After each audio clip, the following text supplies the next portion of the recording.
the First Lady's effort to help military veterans and their families. In fact, we have some live pictures from Virginia Commonwealth Hospital in Richmond. That is where the First Lady is expected to announce that more than 100 medical schools have actually agreed to invest more money in programs teaching students how to treat veterans with PTSD and other brain injuries. And as we wait on the First Lady to start the event, we're joined now by Jon Soltz, chairman of VoteVets.org. Jon, thank you for your time again. Oh, thanks, Tamron. As I pointed out, and I cannot praise you enough, you're just back home from Iraq, and the work and support that you offer to other vets, even while yourself being in that war zone for so long, is incredible. What do you make of the First Lady's efforts here? According to the Defense Department, they estimate nearly 213,000 military personnel have suffered traumatic brain injuries in Iraq and Afghanistan since 2000. Well, I think it's great. I think it's great she's taken this issue on. I watched her speech at Fort Bragg a couple weeks ago when she spoke to introduce the president when the last brigade from Iraq came home. And I mean, her command of the issues are tremendous. The traumatic brain injury issues and the post-traumatic stress disorder, they're wounds of this war. In prior wars, when 1 in 3 U.S. troops has died, we're only losing 1 in 8. And so troops that get wounded have higher rates of PTSD. But the traumatic brain injury is even a larger issue.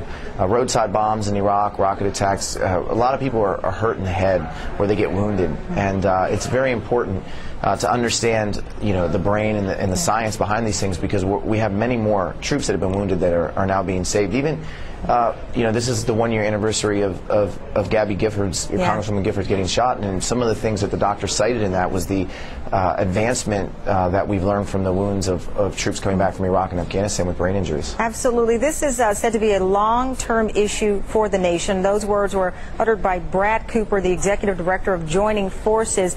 Do you believe that the nation really gets it? Obviously, having the First Lady on the front lines, if you will, exposing the problems and getting help for those vets is crucial. But do you think everyday Americans, the people you talk to who I'm sure ask you, how was it in Iraq or what was it like, do you think they get it? Well, in Iraq, we used to say we're the 1%, because we're like the 1% who's actually gone in the wars. I've deployed twice to Iraq, just home 3 weeks ago. Do they get it? It's very hard. I mean, the smallest percentage ever in the history of a war in our countries, since the Revolutionary Wars actually served. So do they get it? I don't know. But to have the First Lady out there, it's a huge benefit. I mean, this is an administration who's making a commitment moving forward to veterans, looking, 20 years down the road, and it's starting right now. I mean, the Vietnam generation who came back, they certainly helped me a tremendous amount. When I came home in 2003 the first time, they really fought for a very long time to have PTSD acknowledged. Yeah. It's hard. Look, it's hard for me. Any social situation I'm in right now, it's complicated. Everything's different. It's hard. I mean, just in the clinic in Iraq, where I was stationed in Taji, the new person running the clinic before we left was like, why does everybody want Ambien? I mean, look, there's a lot of issues here that we face. To have the First Lady on the front lines it's an honor for people who've come back, that they're taking such a role in this issue. Well, Jon, I love that you and the guys and women over there said you're the 1%, because you're the best percent as far as I'm concerned of this country. Are the 1%. You're the best. Thank you very much, Jon. Thank See you you soon.